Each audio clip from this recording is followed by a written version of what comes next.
السلام عليكم ورحمة الله وبركاته. إن الحمد لله نحمده ونستعينه ونستغفره ونعوذ بالله من شرور أنفسنا ومن سيئات أعمالنا. من يهده الله فلا مضل له ومن يضلل فلا هادي له. وأشهد أن لا إله إلا الله وحده لا شريك له وأشهد أن محمدا عبده ورسوله أما بعد. அன்பிற்குரிய சகோதரர்களே, அல்லாஹ்வுடைய பேரருளால் சிடிஜேயின் உங்கள் கேள்வி நேரம் என்ற நிகழ்ச்சியை நாம் தொடர்ச்சியாக செய்து வருகிறோம். ஒவ்வொரு புதன்கிழமைகளிலும் இரவு 8 மணி முதல் இந்த நிகழ்ச்சியை நாம் ஒளிபரப்பு செய்து வருகிறோம். ஒவ்வொரு வாரமும் நீங்கள் கேட்கக்கூடிய மார்க்கம் மற்றும் சமூக ரீதியான கேள்விகளுக்கான பதில்களை குர்ஆன் சுன்னா அடிப்படையிலிருந்து நாம் உங்களுக்கு தெளிவு பெறக்கூடிய விதத்தில் வழங்கி வருகிறோம். அந்த வரிசையிலே இந்த வாரம் கேட்கப்பட்ட கேள்விகளுக்கான பதில்களை பார்ப்பதற்கு நாம் தயாராக இருக்கிறோம். முதலாவதாக பேருவலையை சேர்ந்த சகோதரர் நுஸ்ரி அவர்கள் கேட்டிருக்கக்கூடிய கேள்வி, யாசிக்காமல் வேலை செய்து சாப்பிடலாமே என்று யாசிப்பவர் ஒருவருக்கு அறிவுரை கூறி தர்மம் செய்தால் தவறாகுமா அல்லது கொடுக்காமல் இருந்தால் பாவமாகுமா என்று ஒரு கேள்வியை கேட்டிருக்கிறார். அதாவது சிலர் யாசகம் கேட்டு வருவார்கள். இந்த காலகட்டத்துல அதிகமான மக்கள் யாசகத்தில் இருப்பதை நாங்கள் பார்க்கிறோம். ஒவ்வொரு தெருக்களிலும், ஒவ்வொரு கடை வீதிகளிலும், ஒவ்வொரு டிராபிக் லைட் ஜங்ஷன்களிலும் யாசகர்கள் அதிகமாக இருப்பதை பார்க்கிறோம். அந்த மாதிரி யாசகர்களை பார்க்கின்ற நேரத்துல அவர்களுக்கு தர்மம் கொடுப்பதா இல்லையா என்று சிந்திக்கக்கூடிய விதத்தில் ஒரு தர்ம சங்கடமான ஒரு நிலைக்கு நாங்கள் உள்ளாகுகிறோம். ஏனென்று சொன்னால், அந்த யாசகத்தில் வருபவர்களுடைய தோற்றத்தை பார்க்கின்ற நேரத்துல அவர்கள் உழைத்து சம்பாதிக்கக்கூடிய ஒரு நிலையில் இருப்பார்கள் சில பேர். ஆனா உழைக்காமல் யாசகத்தில் இருப்பார்கள். இன்னும் சிலரை பார்த்தால் போதைப் பொருட்களுக்கு அடிமையானவர்களை போன்று வெளி தோற்றத்தில் தென்படும். இத்தகைய நிலையில் யாசகம் கேட்பவர்களுக்கு யாசகம் கொடுப்பதா இல்லையா என்று ஒரு தர்ம சங்கடமான நிலை உருவாகும். இன்னும் சிலரை பார்த்தால் அவர்கள் பெண்களாக, குழந்தைகளை சுமந்தவர்களாக ஒரு விதமான சென்டிமெண்டாக நம்மை அணுகி, பசியாக இருக்கிறது, உணவுக்காக காசு தாருங்கள் என்று கேட்கின்ற நேரத்துல திட்டமிட்டு ஏமாற்றுவதற்காகத்தான் இந்த காசை கேட்கிற மாதிரி ஒரு தோற்றம் நமக்கு விளங்கும். இந்த நேரத்துல யாசகம் கொடுக்காம இருக்கலாமா? அவங்களுக்கு அறிவுரை சொல்லி நல்ல மாதிரி நீங்க உழைச்சி சம்பாதிங்க, இந்த மாதிரி யாசகத்துல இருக்காதீங்க என்ற மாதிரி சொல்லி அவர்களை அனுப்பலாமா? யாசகம் கேட்பவர்களுக்கு சதக்கா செய்யாமல் அனுப்பலாமா என்ற மாதிரி ஒரு கேள்விதான் கேட்கிறாங்க. இது நடைமுறையில நாங்க பார்க்கக்கூடிய ஒரு விஷயமாக இருக்கிறது. குர்ஆன்ல அல்லாஹ் தஆலா என்ன சொல்கிறான்டா, சூரத்துல் லுஹா 93வது அத்தியாயத்துல 10வது வசனத்துல அல்லாஹ் சொல்கிறான், வ அம்ம ஸாயில ஃபலா தன்ஹர், யாசிப்பவரை விரட்டாதீர் என்று அல்லாஹ் தஆலா நபிகள் நாயகம் ஸல்லல்லாஹு அலைஹி வஸல்லம் அவர்களுக்கு கட்டளையிடுகிறார். இப்ப யார் யாசகத்துக்கு வர்றாங்களோ அவங்களை நாங்க விரட்டிடக்கூடாது, திட்டி தீர்த்தோ விரட்டக்கூடாது. யாசிப்பவர்கள் வந்தால் அவர்களோடு நாங்கள் ஒரு நல்ல முறையில் நாங்கள் நடந்து கொள்ள வேண்டும், ஒரு கண்ணியமான முறையில் நடந்து கொள்ள வேண்டும் என்பதை இந்த வசனத்திலிருந்து நாங்கள் விளங்கி கொள்கிறோம். ஆனா அவங்களுக்கு நாங்க யாசகம் கொடுத்தே ஆகணுமா? யாசகம் கொடுக்காமல் வெறுங்கையோடு அவர்களை திருப்பி விட்டால் தவறாகுமா என்று கேட்டால், யாசிப்பவர்களை விரட்டாதீங்கன்னு தான் அல்லாஹ் சொல்றான். யாசகம் கேட்பவர்களுக்கு தர்மம் கொடுக்காமல் விரட்டாதீர்கள் என்று அல்லாஹ் சொல்லவில்லை. அப்ப யாரு யாசகம் கேட்டு வராங்களோ அவங்களுக்கு முகத்தில் பாய்ந்து எரிந்து விழுந்து திட்டி தீர்த்து துரத்தி அனுப்புறது கூடாது என்றுதான் குர்ஆன் சொல்லுதே தவிர, யாசகம் யாரும் கேட்டு வருவாங்க, தர்மம் செய்வதற்கு நமக்கு அதற்கான சக்தி இருக்கணுமா இல்லையா? தர்மம் செய்யக்கூடிய சூழ்நிலை இருக்கணுமா இல்லையா? சில பேர் வசதியானவர்களாக இருந்தாலும் தெருவிலே, அவர்கள் பாதையிலே, அவர்கள் வாகனங்கள்ல செல்ற நேரத்துல காசு பணம் கூட கையில இல்லாம இருக்கலாம். அந்த நேரத்துல யாசகம் கேட்டு வந்தா அவங்களை வெறும் கையோட திருப்ப வேண்டிய நிலைதான் வரும். அந்த நேரத்துல இந்த குர்ஆன் வசனத்துக்கு நாங்க மாற்றம் செஞ்சோம் என்று யாரும் யோசித்து விடக்கூடாது. யாசகம் கேட்பவர்களை விரட்டக்கூடாது என்ற கருத்து தான் இந்த வசனம் சொல்லுதே தவிர, யாசகம் கொடுப்பதும் கொடுக்காமல் இருப்பதும் அது தர்மத்துல வருது. தர்மத்தை பொறுத்தளவில் அல்லாஹ் தஆலா கட்டாயமான ஒன்றாக அல்லாஹ் சொல்லவில்லை. அது நாங்க விரும்பி செய்யக்கூடிய ஒன்று, உபரியாக செய்யக்கூடிய ஒன்று. அல்லாஹ் தஆலா திருக்குர்ஆன்ல 2வது அத்தியாயத்துல 219வது வசனத்துல அல்லாஹ் சொல்கிறான், வயஸ்அலூனக மாதா யுன்ஃபிகூன், நாம் எதை செலவழிக்க வேண்டும் என்று அவர்கள் கேட்கிறார்கள், குலில் அஃப்வ, உபரியானதை செலவிடுங்கள் என்று அல்லாஹ் சொல்கிறான். அப்ப நாங்க செலவிடும் பொழுது உபரியாக இருக்கக்கூடிய சதக்காவை தான் நாங்க செய்யணும். அது கட்டாயப்படுத்தப்பட்ட ஒன்று இல்லை, நாங்களா விரும்பி செய்யக்கூடிய ஒண்ணுதான் சதக்காவாக இருக்கிறது. அப்போ ஒருத்தர் யாசகம் கேட்டு வர்றாங்கண்டா அவங்கள விரட்டி அடிக்காம நம்மளால முடியும் என்றால் தர்மம் செய்யலாம். முடியாத சூழ்நிலையாக இருந்தால் அவர்களுக்கு தர்மம் செய்ய முடியாத ஒரு சூழ்நிலையில அழகான முறையில் அவர்களை திருப்பி அனுப்பலாம். அப்படி திருப்பி அனுப்பும் போது அறிவுரைகள் சொல்ல முடியுமா? உழைத்துதான் நீங்கள் சாப்பிட வேண்டும், நீங்கள் கஷ்டப்பட்டு சாப்பிடுங்க, கை கால்கள் நல்லா தான் இருக்குது, கை கால் வேலை செய்யற நிலையில தான் இருக்குது, எனவே நீங்க உழைச்சி வேலை செஞ்சு சாப்பிடலாமே என்று அறிவுரை சொல்லலாமா என்று கேட்டால் அறிவுரை சொல்லலாம். அறிவுரையை பொறுத்தளவுல அது எந்த நேரத்துல சொல்லணும், இந்த நேரத்துல சொல்லக்கூடாது என்று அல்லாஹ் தாலா எந்த இடத்திலையும் வரையறை போடல. எந்த நேரத்திலும் நாங்கள் விரும்பினால் அறிவுரைகளை சொல்லலாம். அல்லாஹ் தாலா திருக்குர்ஆன்ல அதை பத்தியும் சொல்றான். திருக்குர்ஆன்ல 51வது அத்தியாயத்துல 55வது வசனத்துல அல்லாஹ் சொல்றான், வதக்கிர், அறிவுரை கூறுவீராக, அறிவுரை என்பது நம்பிக்கை கொண்டோருக்கு பயன் தரக்கூடிய உண்டு என்று அல்லாஹ் சொல்கிறான். அப்ப எந்த நேரத்திலும் அறிவுரை சொல்லலாம். அறிவுரை சொல்வது தவறு என்று யாராலும் சொல்ல இயலாது. ஏன்னா நல்ல விஷயம் ஒன்றுதானே, அந்த நல்ல காரியத்துல எந்த நிலையிலும் சொல்லலாம் என்று இருக்கும் பொழுது தர்மம் கேட்டு வரும் ஒருவருக்கு கூட தேவைப்படுகின்ற நேரத்தில் அறிவுரை சொன்னால் அது குற்றமாகாது. இன்னும் சொல்ல போனால் திருக்குர்ஆன்ல அல்லாஹ் தாலா 4வது அத்தியாயத்துல 8வது வசனத்துல சொத்து பங்கீடு சம்பந்தமா பேசும் பொழுது அந்த சபையை பற்றி அல்லாஹ் சொல்கிறான். அந்த சபைக்கு பேரு கிஸ்மா என்று நாங்கள் சொல்லுவோம். குர்ஆன்ல அல்லாஹ் சொல்றான்,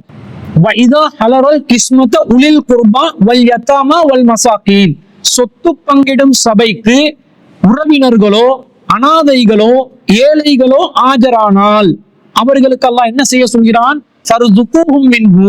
அவர்களுக்கு அதிலிருந்து நீங்கள் உணவளியுங்கள், அவர்களுக்கும் செலவழியுங்கள். அவர்களுக்கு நீங்கள் அழகான வார்த்தைகளை சொல்லுங்கள் என்று அல்லாஹ் சொல்கிறான். ஒரு சொத்து பங்கிடுற சபைக்கு கிஸ்மா என்று சொல்ற அந்த சபைக்கு சொத்துக்கு வாரிசுதாரர்களாக இருக்கக்கூடியவர்கள் தான் ஆஜராகுவார்கள். அது அல்லாத உறவுக்காரர்கள் வரலாம், ஏழைகளும் வரலாம், அனாதைகளும் இருக்கலாம், நம்முடைய அரவணைப்பில் இருக்கக்கூடிய அனாதைகள் இருக்கலாம். அவர்கள் ஆஜரானால், மிஸ்கீன்கள் ஆஜரானால் அவங்களை துரத்தி அனுப்பாம அவங்களுக்கு முடியுமானால் நாங்க நம்ம இந்த சொத்துல இருந்து ஒரு குறிப்பிட்ட சின்ன தொகை ஒன்று அவங்களுக்கு கொடுக்கலாம். அல்லாஹ் தஆலா சொல்றான், உங்களோட சொத்துல இருந்து அவங்களுக்கு ஒரு தொகையை கொடுங்க. அதே போன்று வக்கூலு லஹும் கௌலன் மஅரூஃபா, அவர்களுக்கு அழகான வார்த்தைகளை சொல்லுங்க என்று அல்லாஹ் சொல்கிறான். இப்ப யாசகர்களாக வரக்கூடியவர்களுக்கு தர்மம் செய்யலாம், தர்மம் செய்யாமலும் இருக்கலாம். தர்மம் செய்யும் போது அறிவுரை கூறலாம், அறிவுரை கூறாமலும் இருக்கலாம். அது நம்முடைய விருப்பம். ஆனா அவங்களை விரட்டி அடிச்சு ஏசக்கூடாது, திட்டக்கூடாது என்றது இதுல இருந்து விளங்குது. அதே நேரத்துல நாங்க அறிவுரை சொல்கிறோம் என்ற பேர்ல யாசகம் கேட்டு வருபவர்களை நோவினம் செய்து கொண்டு இருக்கக்கூடாது என்பதை அல்லாஹ் தஆலா குர்ஆன்ல சொல்றதை பார்க்கணும். பொதுவாக தர்மம் செய்யக்கூடியவர்கள் எப்படி நடந்து கொள்ளணும் என்றது அல்லாஹ் குர்ஆன்ல சொல்றான். சூரத்துல் பக்கரால 264வது வசனத்துல அல்லாஹ் சொல்றான், யா அய்யுஹல்லதீன ஆமனூ, நம்பிக்கை கொண்டவர்களே, லா துபுத்திலு சதகாத்திக்கும் பில் மன்னி வல் அதா, நீங்கள் உங்களுடைய சதகாக்களை சொல்லி காட்டியும் தொல்லை கொடுத்தும் பால்படுத்தி கொள்ளாதீர்கள். கல்லதீ யுன்ஃபிகு மாலஹு ரிஆ அன்னாசி வலா யுமினு பில்லாஹி வல் யௌமில் ஆகிர், எவனொருவன் அல்லாஹ்வையும் மறுமை நாளையும் நம்பாது பிறருக்கு காட்டுவதற்காக தர்மம் செய்வானோ அவனை போன்று உங்களுடைய தர்மங்களை நீங்கள் பால்படுத்தி கொள்ளக்கூடாது. எதை செய்து? தொல்லை கொடுத்து சொல்லி காட்டி நீங்க பால்படுத்திடாதீங்க. அப்ப தர்மம் கொடுத்தோம் என்றா அறிவுரை சொல்றோம் என்ற பெயர்ல அடுத்தவனுக்கு தொல்லையா நாங்க இருந்துடக்கூடாது. தொல்லை இல்லாத விதத்தில் அறிவுரைகளை சொல்வதற்கு மார்க்கம் நமக்கு அனுமதித்திருப்பதை இதன் மூலம் பார்க்கிறோம். ஆனா என்னதான் இருந்தாலும் இந்த யாசகம் என்பது ஒரு நல்ல விஷயமா, பிறரிடம் கையேந்துவது ஒரு நன்மையான காரியமா, இஸ்லாமிய மார்க்கம் அதை அனுமதிக்குதா என்று கேட்டால், இஸ்லாம் ஒரு குறிப்பிட்ட சில நிபந்தனைகளுக்கு உட்பட்ட நிலையில், நிர்பந்தமான நிலையில் இருப்பவர்களுக்கு மாத்திரம்தான் யாசகத்தை இஸ்லாம் அனுமதிக்குது. மற்றபடி ஒருவர் உழைத்து வாழ வேண்டும், சம்பாதித்து சாப்பிடணும் என்பதை இஸ்லாம் வலியுறுத்தி சொல்வதை மேலதிகமாக நாங்கள் விளங்கிக் கொள்ள வேண்டும். நபிகள் நாயகம் ஸல்லல்லாஹு அலைஹி வஸல்லம் சொல்றாங்க, லஐ யாஹுத அஹதுக்கும் ஹப்லஹு, ஒருவர் தன்னுடைய கயிற்றை எடுத்துக்கொண்டு ஃபயஅதிய பிஹுஸிமத்தில் ஹதபி அலா லஹரிஹி, அதன் மூலம் அவர் முதுகில் விறகு கட்டைகளை சுமந்து ஃபயதிஹா, அதை விட்டுக்கொண்டு பிழைப்பு நடத்தினால்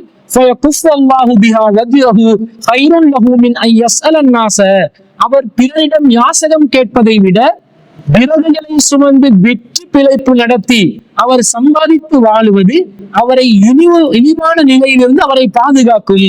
ஏனென்றால் இவர் யாரிடம் கேட்கிறாரோ அவர்கள் தரவும் செய்யலாம், தராமலும் இருக்கலாம் என்று நபி ஸல்லல்லாஹு அலைஹி வஸல்லம் அவர்கள் சொன்ன செய்தி. ஜுபைர் இப்னுல் அவ்வாம் ரலியல்லாஹு அன்ஹு அவர்கள் அறிவிக்கக்கூடிய செய்தி புகாரில 1471வது செய்தியா பாக்குறோம். அப்ப யாசகம் கேட்காமல் சிறந்த வழி என்ன? நாங்க ஒரு கயிறை எடுத்து விறகுகளை முதுகுல சுமந்து அதை விற்று பிழைப்பு நடத்தி நாங்க வாழ்றதுதான் நல்லது. விறகு விற்றாவது விறகு சுமந்தாவது நீங்கள் வாழ்க்கையை ஓட்டுங்களே தவிர அடுத்தவங்க கிட்ட கையேந்த வேணாம் என்று ரசூலுல்லாஹ் சொல்றதை பாக்குறோம். அதே போன்று இன்னொரு செய்தியில ரசூலுல்லாஹ் சொல்றாங்க, மா அக்கல அஹதுன் தஅமன் கத்து கைரன், ஒருவனுடைய உணவு ஒருபோதும் சிறந்ததாக இருக்காது. எப்படிப்பட்டது உணவாக இருக்க வேண்டும்? நீ ஐயகுலமின் அமளி அதிகி, தனது கரத்தால் உழைத்து சாப்பிடும் உணவை போன்று ஒரு சிறந்த உணவு எதுவும் இருக்காது. இந்த நபி அல்லாஹி தாவூத, அல்லாஹ்வின் நபியான தாவூத் அலைஹிஸ்ஸலாம் அவர்கள் கான யகுலுமின் அமளி அதிகி, அவர்கள் தங்களுடைய கரங்களால் உழைத்துதான் சாப்பிடக்கூடியவர்களாக இருந்தார்கள் என்ற செய்தியை மிக்தாம் ரலியல்லாஹு அவர்கள் அறிவிக்கிறார்கள். புகாரியில 2072வது செய்தியா பதிவு செய்யப்பட்டிருக்கிறது. அப்போ ஒரு தாவூத் அலைஹிஸ்ஸலாம் மிகப்பெரிய ஒரு அரசர் கூட உழைத்துதான் சாப்பிட்டு இருக்கிறார்ன்றத நாங்க பார்க்கிறோம். வெறுமனே தண்டச்சோறாக யாராவது தந்த வாழ்க்கையை ஓட்டி கொண்டு போவோம், பிறருடைய தயவால் வாழ்வோம் என்று ஒரு அரசரே வாழ்ந்ததில்லை. அரசருக்கு என்ன பிரச்சனை? வேலை செஞ்சா அவர் வாழணும், அவர் தானாக எல்லா சுகபோகங்களையும் அனுபவித்துக் கொண்டு வாழலாம். ஒரு அரசர் கூட உழைத்து வாழ வேண்டும் என்று இஸ்லாம் சொல்லும் பொழுது அப்ப தண்டச்சோறுகளா இருக்கலாமா? அடுத்தவர்களிடம் கையேந்தி வாழலாமா? வாழக்கூடாது என்பதை இந்த செய்தியிலிருந்து நாங்கள் விளங்குது. நபி ஸல்லல்லாஹு அலைஹி வஸல்லம் அவர்கள் 3 சாராருக்கு தான் யாசகம் கேட்பதற்கு ஹலால் என்று சொன்னார்கள். ஒரு முறை கபீஸத் இப்னு முஹாரிக்கில் ஹிலாலி என்ற நபி தோழர் அவர்கள் நபிகள் நாயகம் ஸல்லல்லாஹு அலைஹி வஸல்லம் அவர்களிடம் வருகிறார்கள். அவர் என்ன செய்கிறார் என்றா, தஹம்மல்து ஹமாலத்தன், ஒருவருக்காக இழப்பீட்டு தொகையை அவர் பொறுப்பெடுத்துக் கொள்கிறார். ஃபஅதைது ரசூலுல்லாஹி ஸல்லல்லாஹு அலைஹி வஸல்லம், நான் ரசூலுல்லாஹ்விடம் வந்தேன். ரசூலுல்லாஹ்விடம் அஸ்அலுஹு ஃபீஹா, அந்த இழப்பீட்டு தொகையை கட்டி முடிப்பதற்காக வேண்டி உதவி செய்யுமாறு கேட்டேன். அப்ப ரசூலுல்லாஹ் ஃபகால அகிம் ஹத்தா தஅதியன ஸதகா, நம்மிடம் சதகா பொருள் வரும் வரை கொஞ்சம் வெயிட் பண்ணுங்க என்று ரசூலுல்லாஹ் சொல்றாங்க. பிறகு சதகா பொருள் வருகிறது. அப்ப நபி ஸல்லல்லாஹு அலைஹி வஸல்லம் அவர்கள் கபீஸா ரலியல்லாஹு அன்ஹு அவர்களை அழைத்து, யா கபீஸா, கபீஸாவே, இந்த மஸ்அலத லா தஹில்லு இல்லா லிஅஹதின் ஸலாஸத்தி ரஜுலின், இந்த யாசகம் என்பது 3 மனிதர்களுக்கே தவிர வேறு யாருக்கும் ஹலால் இல்லை. யார் அந்த 3 சாரார் என்று சொன்னால், தஹம்மல ஹமாலத்தன், ஒருவர் இன்னொருவருக்காக இழப்பீட்டு தொகையை பொறுப்பேற்றுக் கொள்கிறார். ஃபஹல்லத் லஹுல் மஸ்அலத்து, அவருக்கு இந்த யாசகம் என்பது ஹலாலாகும். அத்தா யுஸீபஹா, அவர் அந்த இழப்பீட்டு தொகைக்கான தொகையை பெற்றுக் கொள்ளும் வரையில். சும்ம யும்சிகு, பிறகு அவர் யாசகம் கேட்பதிலிருந்து அவரை தடுத்துக் கொள்ள வேண்டும். வரஜுலுன் அஸாபத்துஹு ஜாஹிஹத்துன், ஒருவருக்கு ஒரு இயற்கையான பேரிடர் சேதம் ஏற்பட்டு இஜ்தாஹத் மாலஹு, அவருடைய செல்வம் அழிந்து போகுது என்று சொன்னால், ஃபஹல்லத் லஹுல் மஸ்அலத்து, அவருக்கும் யாசகம் கேட்பதற்கு அனுமதி கிடைக்கும். அத்தா யுஸீப கிவாமன் மினல் ஐஸின், அவர் தன்னுடைய பொருளாதாரத்தை, வாழ்வாதாரத்தை, அடிப்படை வசதிகளை பூர்த்தி செய்து கொள்ளும் வரைக்கும் யாசிப்பதற்கு அனுமதி உண்டு என்று நபி ஸல்லல்லாஹு அலைஹி வஸல்லம் சொல்றாங்க. அடுத்ததாக வரஜுலுன் அஸாபத்துஹு ஃபாத்தத்துன், ஒரு மனிதருக்கு ரொம்ப வறுமை ஏற்பட்டு விட்டது. ஹத்தா யகூம ஸலாஸத்துன் மின் தவில் ஹிஜாமின் கௌமிஹி, அவருடைய சமூகத்தாரில், கூட்டத்தாரில் விவரம் தெரிந்த 3 பேர் வந்து சொல்கிறார், லக்கது அஸாபத் ஃபுலானன் ஃபாத்தத்துன், இந்த மனிதருக்கு வறுமை ஏற்பட்டு விட்டது என்று பகிரங்க வாக்குமூலம் அளிப்பார் என்று சொன்னால், ஃபஹல்லத் லஹுல் மஸ்அலத்து, அவருக்கும் யாசகம் கேட்பதற்கு அனுமதி உண்டு. அத்தா யுஸீப கியாமன் மின் ஐஸின், அவர் தன்னுடைய வாழ்க்கைக்கான அடிப்படை வசதிகளை ஏற்படுத்திக் கொள்ளும் வரைக்கும், சிதாதன் மின் ஐஸின், அல்லது வாழ்க்கையில அவசிய தேவைகளை பூர்த்தி செய்து கொள்ளும் வரைக்கும் அவருக்கு யாசகம் என்பது அனுமதிக்கப்பட்டதாக இருக்கிறது என்று சொல்லி ரசூலுல்லாஹ் சொல்றாங்க. கமா சிபா உம்ம மினல் மஸ்அலத்தி யா கபீஸத்து சுஹதன், கபீஸாவே, இதற்கு பிறகு இருக்கக்கூடிய அனைத்து யாசகங்களும் தடை செய்யப்பட்டதாக இருக்கிறது. யஅகுலுஹா ஸாயிதுஹா சுஹதன், ஒருவர் அந்த இதற்கு அப்பாற்பட்ட யாசகங்களில் சாப்பிடக்கூடிய ஒருவர் ஹராத்தை தான் சாப்பிடுகிறார் என்று நபி ஸல்லல்லாஹு அலைஹி வஸல்லம் அவர்கள் சொன்ன செய்தி சஹீஹ் முஸ்லிம்ல 1887வது செய்தியாக பதிவு செய்யப்படுகிறது. கபீஸா ரலியல்லாஹு அன்ஹு அவர்கள் இந்த செய்தியை அறிவிக்கிறாங்க. இப்ப யாசகம் என்பது ஹலாலாக்கப்பட்ட ஒன்றா? 3 சாராருக்கு இந்த 3 நெருக்கடியான நிலைகளில் தவிர யாசகம் ஹலால் இல்லை. ரோட்ல பிச்சை கேட்கிறவங்க யாசகத்தில் இருப்பவர்களும் சுயமரியாதையை பேணக்கூடியவர்களாக இருக்க வேண்டும். வேற வழியே இல்லை, வாழ்வாதாரத்துக்கு வேற அடிப்படையே இல்லை என்று சொன்னா மட்டும்தான் பிறரிடம் கையேந்தலாம். அதே நேரத்துல இது ரோட்ல இருக்கிறவங்களுக்கு மட்டும் இல்ல, வீதியில தெருக்கல்ல இருக்கிறவங்களுக்கு மட்டும் இல்ல, வீட்டிலையும் இருந்து கொண்டு அவர்கள் அடுத்தவர்களிடம் தன்னுடைய சொகுசான வாழ்க்கையை மேன்மைப்படுத்திக் கொள்வதற்காக பிறரிடம் கையேந்தக்கூடிய சிலர் வீட்டிலிருந்து சாப்பிடுவார்கள். அப்படிப்பட்டவர்களும் இந்த யாசகத்தின் மூலமாக ஹலால் அல்லாத ஒன்றை தான் சாப்பிடுகிறார்கள் என்று நபி ஸல்லல்லாஹு அலைஹி வஸல்லம் அவர்களுடைய செய்திகள் இருந்து நாங்க பாக்குறோம். அப்ப தெருக்கல்ல யாசகம் கேட்பது இஸ்லாமிய மார்க்கம் நமக்கு அனுமதிக்கவில்லை. நிர்பந்தமான சூழ்நிலையில் ரொம்ப வறுமைக்குட்பட்ட நபர்களுக்கு மாத்திரம் இந்த நிபந்தனைகளின் அடிப்படையில யாசகம் கேட்கலாம் என்று இஸ்லாம் ஹலால் செய்கிறது. அவர்களுடைய வாழ்க்கைக்கு அடிப்படையான வசதி ஏற்படும் வரைக்கும் தான். ஆனா இன்னைக்கு நிறைய பேரை பாக்குறோம், யாசகம் கேட்பவர்களுடைய பேங்க் அக்கவுண்ட்ல லட்சக்கணக்கில் காசு இருப்பதை பாக்குறோம். சாதாரண ஒரு குடிமகனுடைய வருமானத்தை விட யாசகம் கேட்பவர்களுடைய வருமானம் அதிகமாக இருக்கிறது. இலங்கையில சராசரியாக யாசகம் கேட்கக்கூடிய ஒருவருடைய ஒரு நாளின் வருமானமாக 3000 ரூபாய் இருப்பதாக, சில செய்திகள்ல 5000 ரூபாய் ஒரு நாளின் வருமானமாக கணித்து இருக்கிறார்கள். அப்ப எவ்வளவு ஒரு சம்பாத்தியம் அவங்க சம்பாதிக்கிறாங்க. இந்த மாதிரி ஒரு நிலையில அடுத்தவங்க கிட்ட கையேந்தி வாழ்வது இஸ்லாம் அனுமதிக்கவில்லை. உழைச்சி கை கால் நல்லா இருந்தா, முடமா இல்லாட்டி நல்ல உழைக்கக்கூடிய நிலையில இருந்தா அவர்கள் தாராளமாக உழைத்து சாப்பிடுவதுதான் சிறந்த வழிமுறையாக இஸ்லாமிய மார்க்கம் நமக்கு கற்றுத்தருகிறது. அப்படி அல்லாத நிலையில நிர்பந்தத்துல வரவங்க யாசகம் கேட்கலாம்.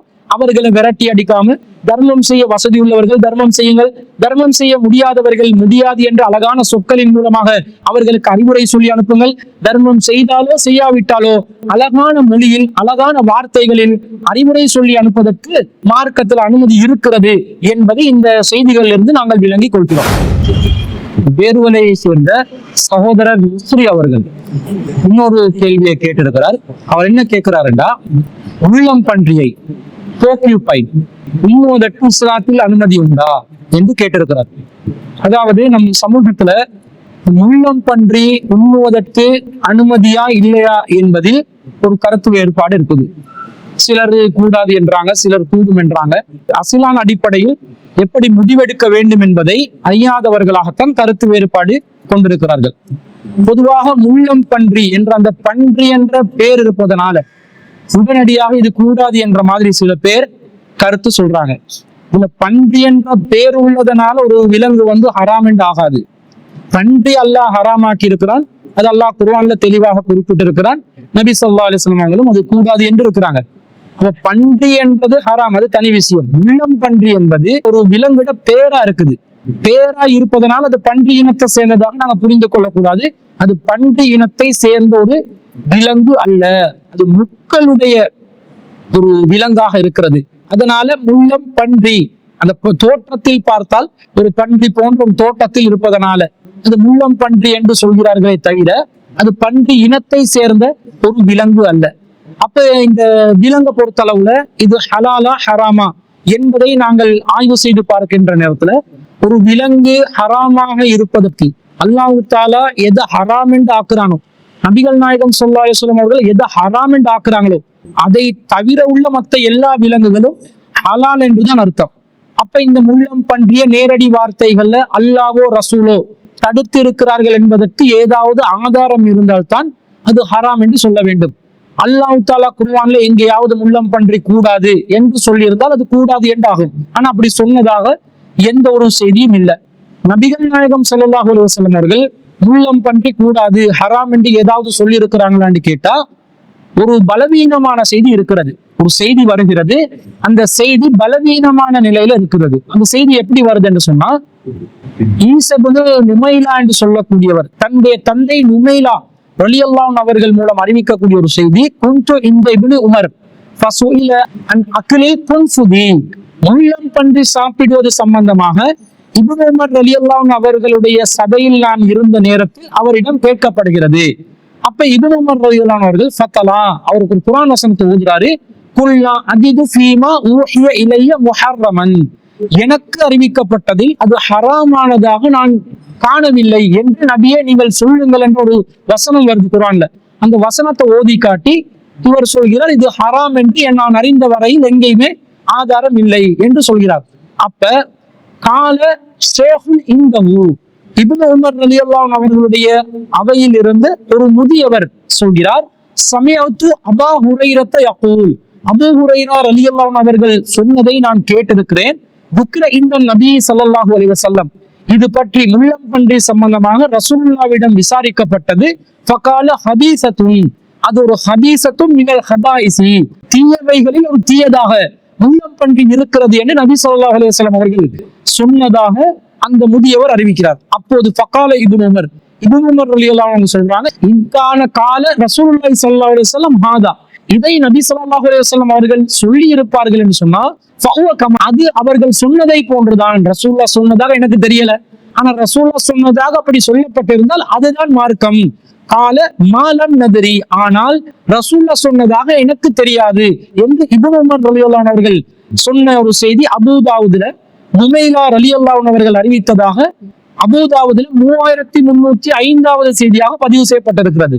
இந்த செய்தி பலவீனமான ஒரு செய்தி. ஏன் பலவீனம் என்று சொன்னா, இதுல ரெண்டு விஷயம் இருக்குது. இப்னு உமர் ரலியல்லாஹு அன்ஹு அவையில ஒரு ஷேக் இருந்தார் என்று வருது. எப்படி வருது? கால ஷேக் இந்தஹு, இப்னு உமர் ரலியல்லாஹு அன்ஹு அவர்களிடம் இருந்து ஒரு ஷேக் சொன்னார் என்று வருகிறது. அந்த ஷேக் யாரு? அவர் நம்பகமானவரா? அவருடைய நினைவாற்றல் என்ன?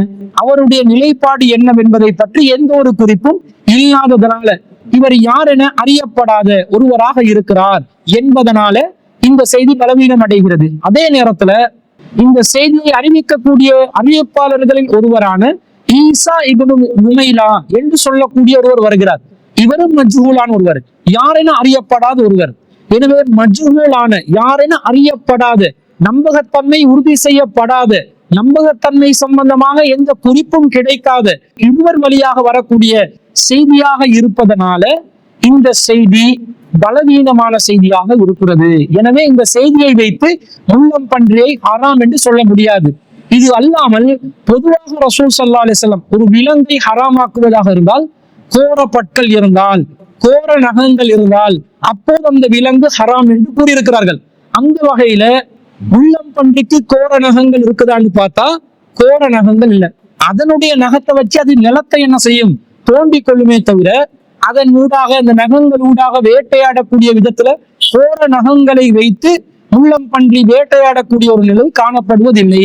கோர பற்கள் இருக்குதான்னு கேட்டா கோர பற்களும் இல்லை. இன்னும் சொல்ல போனால் முள்ளம் பன்றி என்பது பூக்களையும் வேர்களையும் மரப்பட்டைகளையும் இலைகளையும் பழங்களையும் உண்ணக்கூடிய ஒரு தாவர உண்ணியாக இருக்கிறது. அது ஒரு தாவர உண்ணி. முள்ளம் பன்றி ஒரு சில வகையான இனங்கள் மட்டும் ஐரோப்பியா கண்டத்தில் இருக்கக்கூடிய, அமெரிக்கா கண்டங்களில் இருக்கக்கூடிய இனங்கள் மாத்திரம் சின்ன சின்ன விலங்குகளை அது சாப்பிடக்கூடியதாக இருக்கிறது.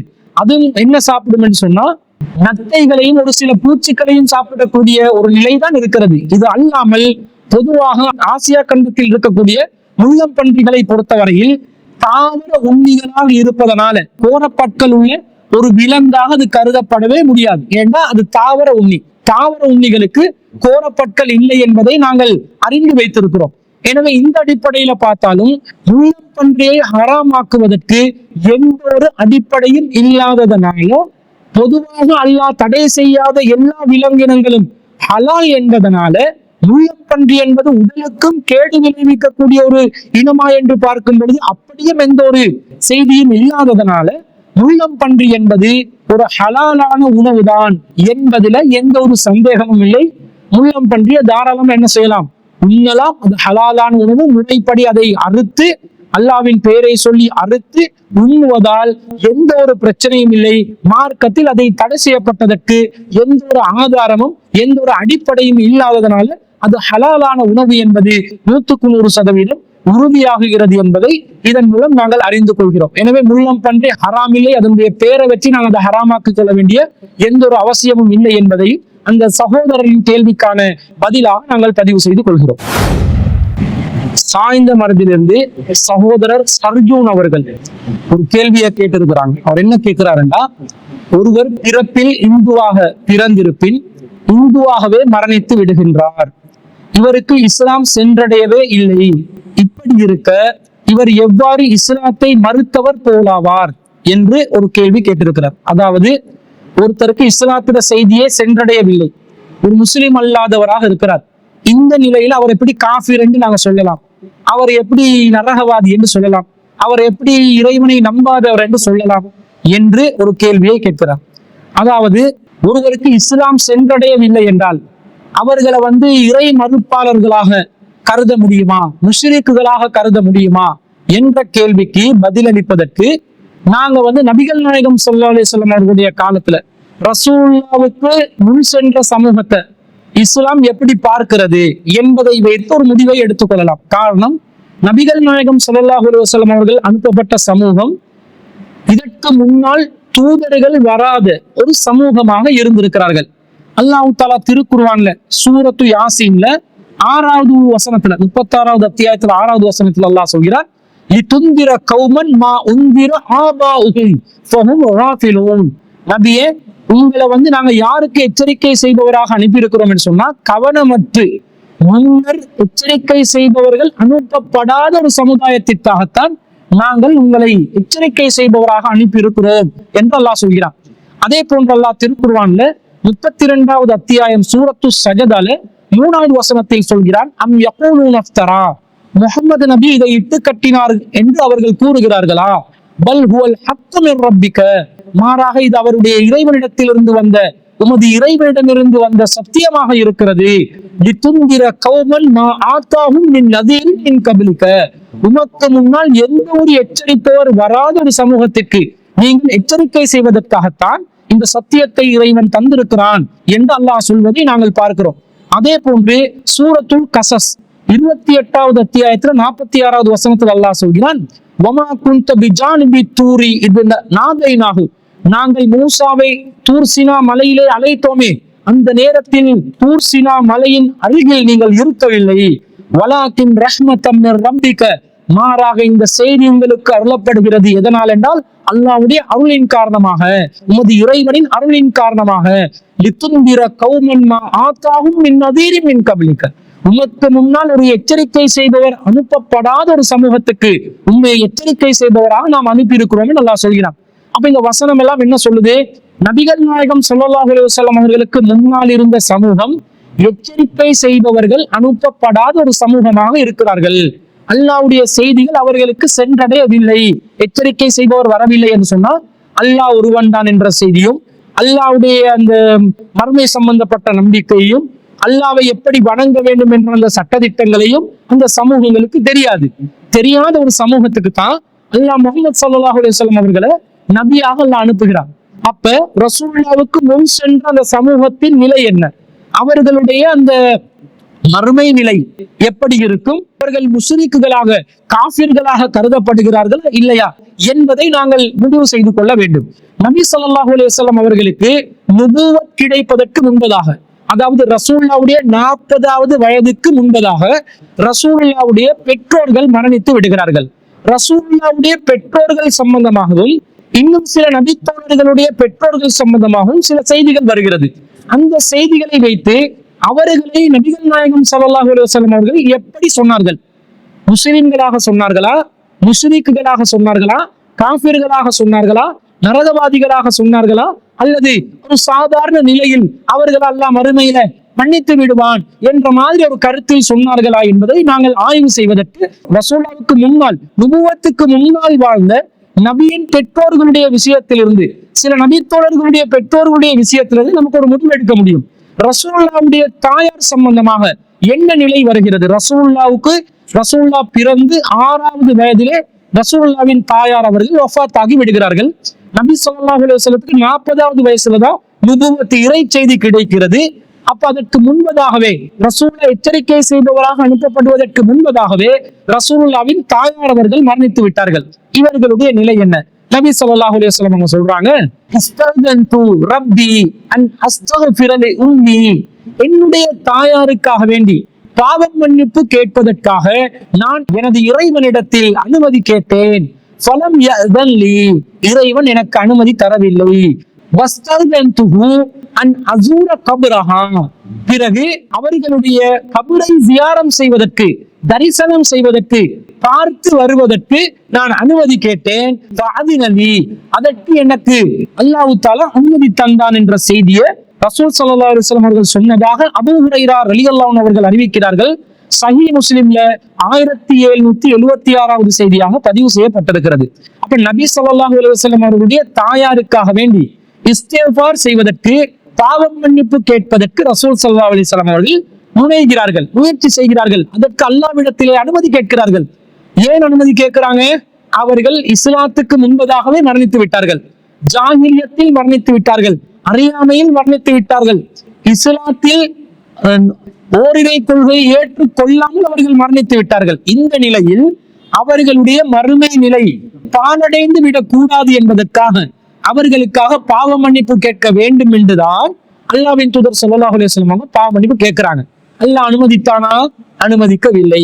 அனுமதிக்காமல் அல்லாஹ் தஆலா நபிகள் நாயகம் ஸல்லல்லாஹு அலைஹி வஸல்லம் அவர்களுக்கு கபரை மட்டும் நீங்க போய் வேணுமென்றா பார்த்துட்டு வாங்க, நீங்க அவங்களுக்காக பாவம் மன்னிப்பு கேட்பதை நான் அங்கீகரிக்க மாட்டேன் என்று சொல்வதை நாங்கள் இந்த செய்தியிலிருந்து பார்க்கிறோம். அப்படி என்றால் என்ன அர்த்தம்? நபிகள் நாயகத்தின் தாயார் இணை கற்பித்த நிலையில் மரணித்து விட்டார்கள். ஏன் என்று சொன்னால், யாருக்கு அல்லாஹ் இஸ்திக்பார் செய்வதை தடை செய்திருக்கிறான் என்று சொன்னா, சூரத்து தௌபால 9வது அத்தியாயத்துல 113வது வசனத்துல மா கான லின் நபியி வல்லதீன ஆமனு அய்யஸ்தக்ஃபிரு லில் முஷ்ரிகீன், மூமின்களுக்கும் இந்த நபிக்கும் முஷ்ரிக்கானவர்களுக்காக பாவம் மன்னிப்பு கேட்பது கூடாது. வலவ் கானு உலில் குர்பா, அவர்கள் நெருங்கிய உறவினர்களாக இருந்தாலும் சரியே, மின் பஅதி மா தபய்யன லஹும் அன்னஹும் அஸ்ஹாபுல் ஜஹீம், அவர்கள் நரகவாதிகள் என்று தெரிந்த பின்னரும் அவர்களுக்காக பாவ மன்னிப்பு கேட்பது இந்த நபிக்கும் தகாது, மூமின்களுக்கும் தகாது என்று அல்லாஹ் சொல்கிறான். அப்ப சிறுக்கான நிலையில் யாரு மரணித்து இருக்கிறார்களோ, யாரு நரகவாதிகளான நிலையில் இருக்கிறார்களோ, சிறுக்கு செய்து மரணித்து விட்டார்கள், எனவே நரகத்துக்கு சென்றடையக்கூடிய நிலையில் யார் இருக்கிறார்களோ அவர்களுக்காக பாவ மன்னிப்பு கேட்பது கூடாது என்று அல்லாஹ் தடுக்கிறான். அதனால் தான் ரசூலுல்லாஹ்வுடைய தாயாருக்கும் பாவ மன்னிப்பு கேட்பது தடுக்கப்படுகிறது என்றால், ரசூலுல்லாஹ்வுடைய தாயார் ஷிர்க் செய்த நிலையில் மரணித்திருக்கிறார்கள். அவர்களுடைய மறுமை நிலை பரிதாபகரமான நிலையில் இருப்பதனால் தான் அல்லாஹ் தஆலா பாவ மன்னிப்பின் வாசலை அவர்களுக்கு அடைத்து விடுகிறார். அப்ப நபி ஸல்லல்லாஹு அலைஹி வஸல்லம் அவருடைய தாயார் இஸ்லாம் என்ற செய்தி வருவதற்கு முன்பதாக மரணித்து விடுகிறார்கள், ஜாஹிலியத்தில் மரணித்து விடுகிறார்கள், இஸ்லாம் அவர்களுக்கு சென்றடையவில்லை, சிலை வழிபாட்டில் இருந்து மரணித்திருக்கிறார்கள். அவர்களுடைய நிலை என்ன? ஷிர்கான நிலையில் மரணித்திருக்கிறார்கள், அல்லாஹ்க்கு இணை கற்பித்த நிலையில் மரணித்திருக்கிறார்கள், பாவம் மன்னிப்பு கேட்பதற்கு தடை செய்யும் நிலையில், தடை விதிக்கும் நிலையில் மரணித்திருக்கிறார்கள் என்பதை இந்த செய்திகளிலிருந்து நாங்கள் பார்க்கிறோம். இது மாத்திரமல்ல, ஒரு முறை ஒரு நபி தோழர் வருகிறார். வந்து அவர் நபி ஸல்லல்லாஹு அலைஹி வஸல்லம் அவர்களிடம் அன்ன ரஜுலன் கால யா ரசூலல்லாஹ் ஐன அபி, ஒரு நபி தோழர் வந்து அல்லாஹ்வின் தூதரே எனது தந்தை எங்க இருக்கிறார் என்று கேட்கிறார். எங்க இந்த உலகத்துல எங்கன்னு கேட்கல, அவர் மரணித்து இருக்கிறார், அவருடைய நிலை என்ன, மர்மை நிலை என்னன்னு கேட்கிறாங்க. அப்ப ரசூல் ஸல்லல்லாஹு அலைஹி வஸல்லம் சொல்றாங்க கால ஃபின்னார், அவர் நரகத்தில் இருப்பார் என்று சொல்கிறார்கள். ஏன்? அவர் ஜாஹிலியத்தில் மரணித்து விட்டார், எனவே அவர் நரகவாதியாக மாறிவிட்டார் என்று சொல்றாங்க. ஃபலம்மா கஃபா, அவர் திரும்பி செல்கின்ற நேரத்தில் தஅஹு, அவரை நபிகள் நாயகம் ஸல்லல்லாஹு அலைஹி வஸல்லம் அவர்கள் அழைக்கிறார்கள். ஃபகால, மேலும் சொன்னார்கள் இன்ன அபி வ அபாக ஃபின்னார், என்னுடைய தந்தையும் உன்னுடைய தந்தையும் நரகத்தில் இருப்பார்கள் என்று நபி ஸல்லல்லாஹு அலைஹி வஸல்லம் அவர்கள் கூறியதாக அனஸ் இப்னு மாலிக் ரலியல்லாஹு அன்ஹு அவர்கள் அறிவிக்கக்கூடிய செய்தி சஹீஹ் முஸ்லிம்ல 347வது செய்தியா பதிவு செய்யப்பட்டிருக்கிறது. ரசூலுல்லாஹ்வுடைய தந்தை ரசூலுல்லாஹ் பிறப்பதற்கு சற்று கொஞ்சம் காலத்துக்கு முன்னாடி ரசூலுல்லாஹ்வுடைய தந்தை மரணித்து விடுகிறார்கள். அவர்களும் ஜாஹிலியா காலத்தில் மரணித்து விடுகிறார்கள். ஓரிரை கொள்கை சென்றடையாத நிலையில் மரணித்து விடுகிறார்கள். நுபுவத்துக்கு முன்பதாக மரணித்து விடுகிறார்கள். இஸ்லாம் கிடைப்பதற்கு முன்பதாக மரணித்து விடுகிறார்கள். அவர்களுடைய நிலை என்ன? நரகத்தில் இருப்பார்கள் என்று நபி ஸல்லல்லாஹு அலைஹி வஸல்லம் சொல்றாங்க. அந்த கேள்வி கேட்ட நபி தோழருடைய தந்தையும் ஜாஹிலியத்தில் மரணித்து விடுகிறார். அவருடைய நிலை என்ன? அவரும் நரகத்தில் இருப்பார் என்று நபி ஸல்லல்லாஹு அலைஹி வஸல்லம் அவர்கள் சொல்வதிலிருந்து இஸ்லாத்தின் செய்தி சென்றடையாத நிலையிலும் அல்லாஹ்க்கு இணை கற்பிக்கக்கூடிய நிலையில் ஒருவர் மரணித்திருந்தால் அவர்களுக்கு பாவம் மன்னிப்பு இல்லை, அவர்களை அல்லாஹ் மன்னிக்க மாட்டான். அல்லாஹ் திருக்குர்ஆன்ல அதுதான் சொல்கிறான். 4வது அத்தியாயத்துல 48வது வசனத்துல இன்னல்லாஹ் லா யக்ஃபிரு வ யுஷ்ரக பிஹி, தனக்கு இணை கற்பிக்கப்படுவதை அல்லாஹ் மன்னிக்கவே மாட்டான். வ யக்ஃபிரு மா தூன ஸாலிக லிமன் யஷா, அதற்கு கீழ் நிலையில் உள்ள பாவங்களை அல்லாஹ் நாடியவர்களுக்கு மன்னிப்பான் என்று அல்லாஹ் சொல்கிறான். அப்ப ஷிர்க் செஞ்சா அல்லாஹ் மன்னிக்க மாட்டேன் என்றான். அப்ப ஷிர்க் செஞ்சா மன்னிப்பு இல்லை என்றால் அது ஜாஹிலியத்துல மரணித்தாலும் சரி, நபிகள் நாயகம் ஸல்லல்லாஹு அலைஹி வஸல்லம் அவர்கள் இஸ்லாத்துல கொள்கையை சொன்ன பிறகு ஒருவர் ஷிர்கான நிலையில் மரணித்தாலும் சரி, ஷிர்க்குக்கு மன்னிப்பு இல்லை.